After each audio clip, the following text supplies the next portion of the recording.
When we talk about the museums in Hyderabad, we mostly talk about the Salar Jung Museum, that is the most famous museum of Hyderabad. But if I tell you, talking in terms of archaeology, there are two more museums that are very beautiful and they hold a collection of many beautiful artifacts from the past. So today I'm taking you on a journey to these two museums.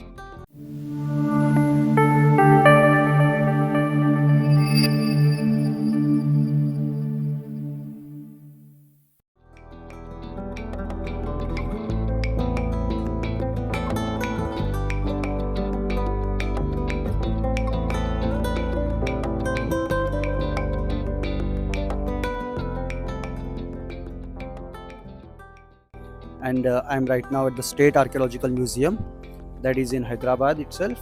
Behind me you can see a very beautiful mandapa, and that is the building of the museum.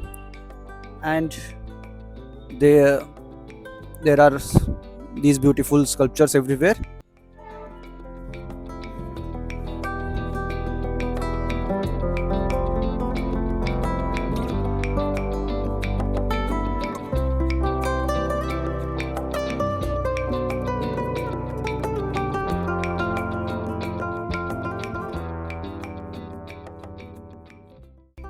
Hero stones or virgallus are one of the very prominent feature of our archaeology.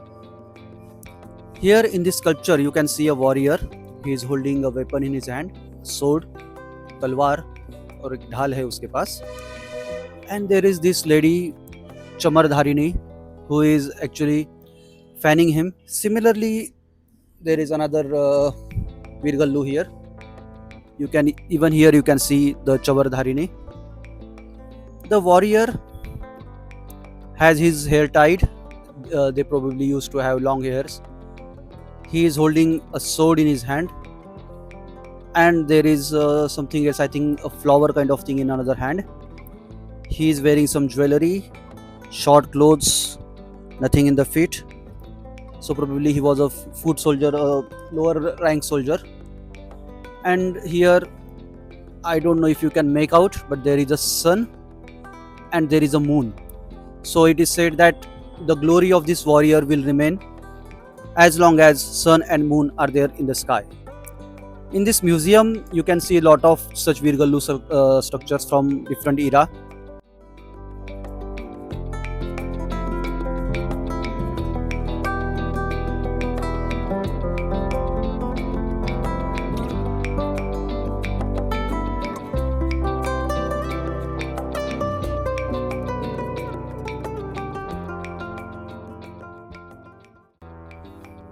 Here in this 13th century hero stone or virgallu, you can very clearly see the sun and moon that I was earlier talking about. And this is again the similar kind of sculpture, similar kind hair, similar clothing, similar jewelry, and nothing in the feet as well. There is a flower and a sword in his hand. This 13th century hero stone sculpture is very unique, and let me show you why it is unique. You can typically see a hero just like any other hero stone. There is a sword in his hand, but the way he died is very unique. You can see here, he is not aiming his sword at someone else. He is cutting himself in half using the stone.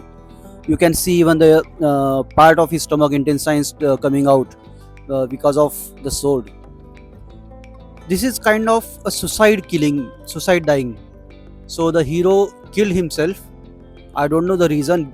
There were some traditions where a king will kill himself if he gets defeated in a war, especially in samurai things in Japan. So probably something like that was part of this culture as well. I don't know. If you know something about it, or if you have some theories, do share in the comments.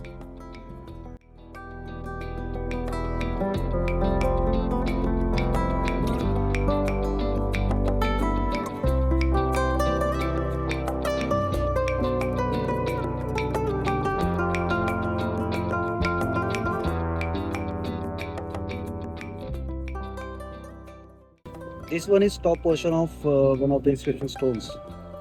The inscription stone was probably a large one in square shape, kind of a temple kind of structure. Here you can see a Shivlinga. So, yeah, this was a Shaiva temple inscription. You can see Ganesha on one side, and just below the Ganesha you can see some of the text in Telugu. It was part of the original inscription probably. They haven't mentioned where this inscription was from, in which temple it is, but they have only preserved this top portion. On this side you can see Surya and Chandra. This is Surya, this is Chandra. So it is kind of a symbolic representation that the glory of the inscription and the king would remain as long as there are sun and moon in the sky. And this is very interesting. There is a cow with her calf, and there are some Vaishnavite symbols here. So now I'm confused whether it was a Shaivite or a Vaishnavite temple. But yeah, the importance given to animals can clearly be seen here in this particular temple kind of structure that was part of a inscription stone. Interesting, right?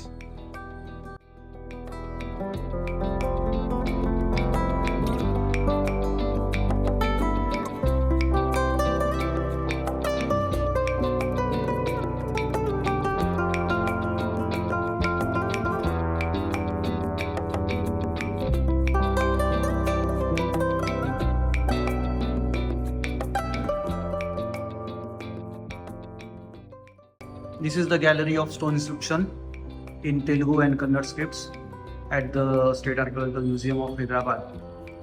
And when I was talking previously in this video about cow and calf being an odd feature, turns out it isn't as odd. In this inscription, it's probably in Telugu or Kannada, I'm not very sure which script it is. Appears to be a mix of both scripts. Here you can see a Shivalinga, Ganesha, a Nandi because of Shivalinga there is a Nandi, Surya, Chandra, and again a cow and a calf. So this was probably a common feature in the stone inscriptions earlier. They haven't mentioned which era this inscription is from, but appears to be an inscription of Kalyani Chalukyas. In this another inscription as well, you can see Surya, Chandra, a cow and her calf. And this is definitely a Kalyani Chalukya inscription from the era of Vikramaditya VI. It's mix of Telugu and Kannada.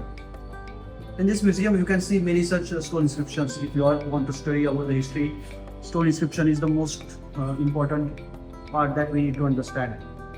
And this museum has many stone inscriptions here.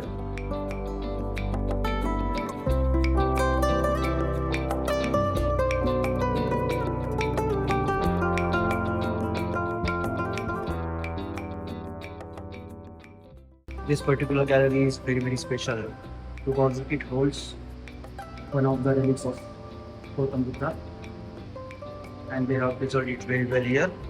You can see similar relic at the Indian Museum in Kolkata as well.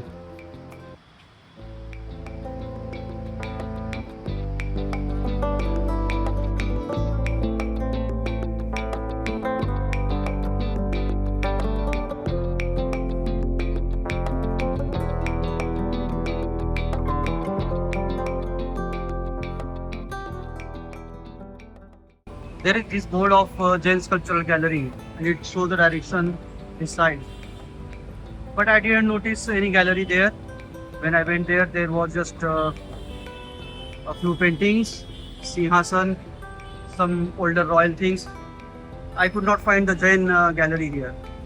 If you know about it, tell me. This is a reconstructed mandapa that was probably part of some earlier temple. They have reconstructed the whole mandap here, and there is some information board here as well, which says this is probably from the 12th to 16th century, somewhere between them. And there are images of Murali Krishna, Sri Devi, Bhudevi, and some other parts. This temple is from Sri Varadaraja Swami temple at Pragatur, Mahbubnagar district, and it was this particular village is submerged in the waters of Sri Salem Reservoir project. And that's why the mandap has been brought here and reconstructed here. You can see a lot of articulate structures here, like this one of a Pushpa. There is a Kumbh made here, and many other structures. Even on the inner walls, you can see very beautiful designs. The roof has a kind of hanging structure, something like जो हम झूमर कहते हैं हिंदी में, झूमर. So kind of a similar structure, and there are some yakshas carved here. So this was a very beautiful temple, definitely, and it's very commendable work that they have brought it here and reconstructed here. They did not let our heritage just wash away with the water of reservoir project. So good work, Telangana government, very good work.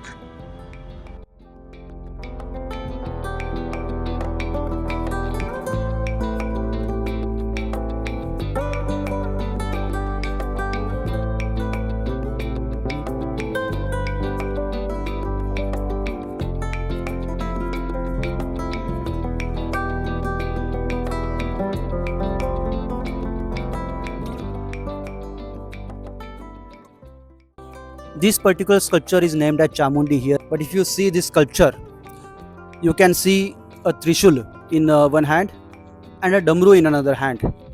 So these are the attributes that are commonly associated with Chamundi. Also, Chamundi is shown as an old lady with no breast visible almost, and the stomach is all gone inside, kind of thing, showing all the bones.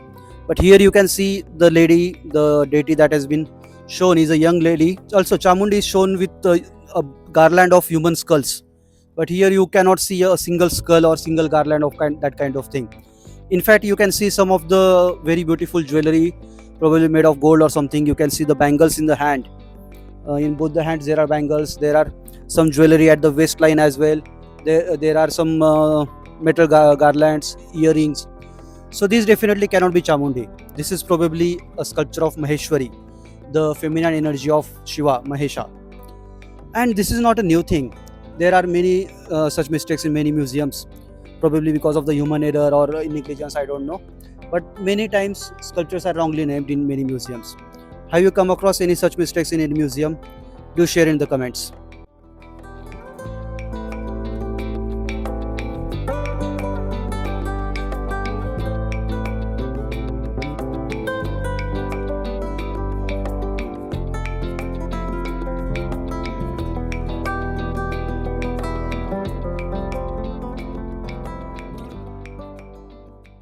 Sometimes there are negligence, sometimes there are human errors, but sometimes there is a deliberate downgrading. This sculpture, this particular very beautiful sculpture, has been mentioned as toilet scene.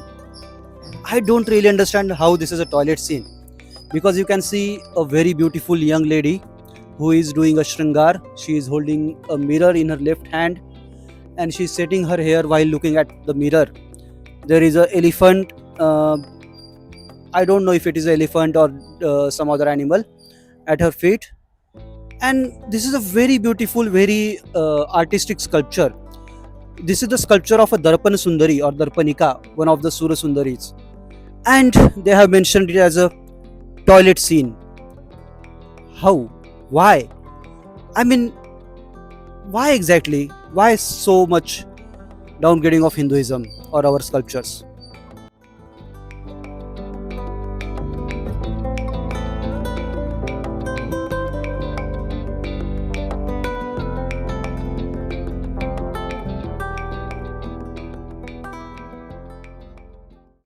This is the Jain art gallery, the gallery of Jain sculptures and some Toranas here. This particular gallery is currently closed for renovation work. That's what I was told. Hopefully in my next visit I will be able to get to see this gallery. Let's hope so.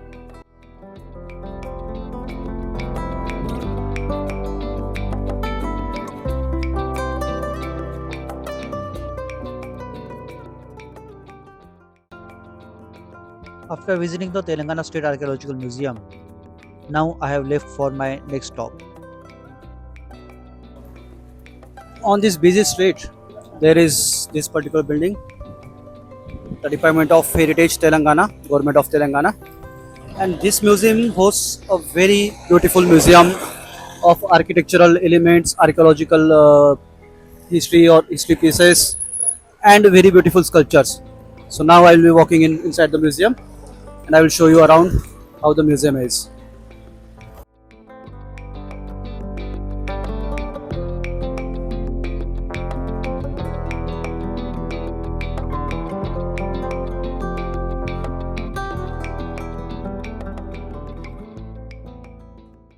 So I am at the Centenary Museum that is situated very close to the earlier museum I visited. This museum is situated opposite Nizam College in Hyderabad.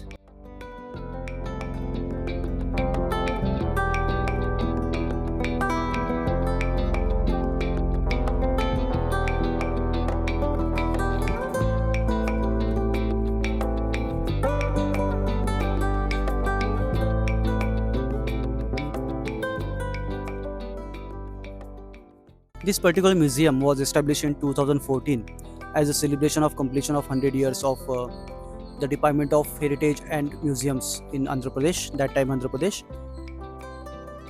In 1914, this department had started, and in 2014 they completed 100 years. This temple contains 100 around 100 sculptures of different deities, different stone sculptures, prehistoric galleries, terracotta objects, and many other artifacts. And one very good thing about this museum is it also contains temple models of all the temples that were destroyed during the building of Sri Shailam project.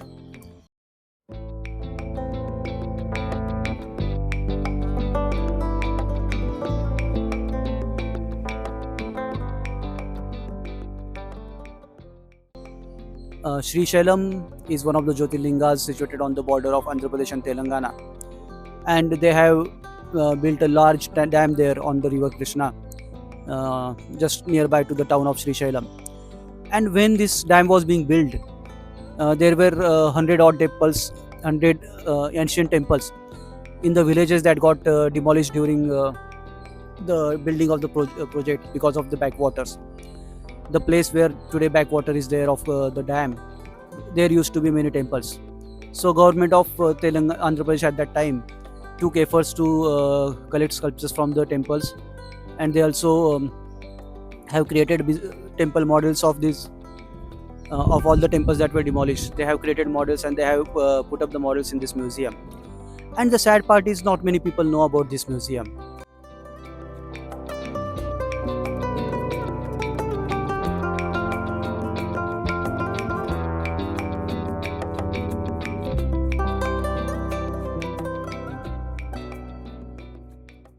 I checked their attendance log, and I was the only visitor in today's day.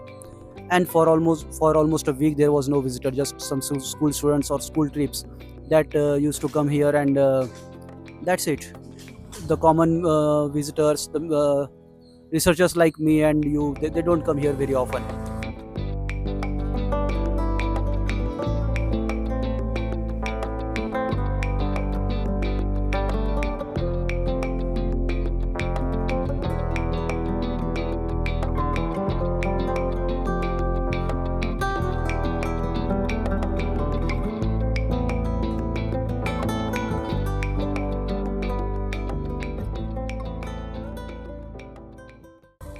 So maybe we need to spread some word about the museum and tell people about this museum. You share this video with your friends and let them know about this particular museum. And yeah, see you around. If you visit this museum, or if you have visited in the past, do let me know your experiences in the comments. See ya.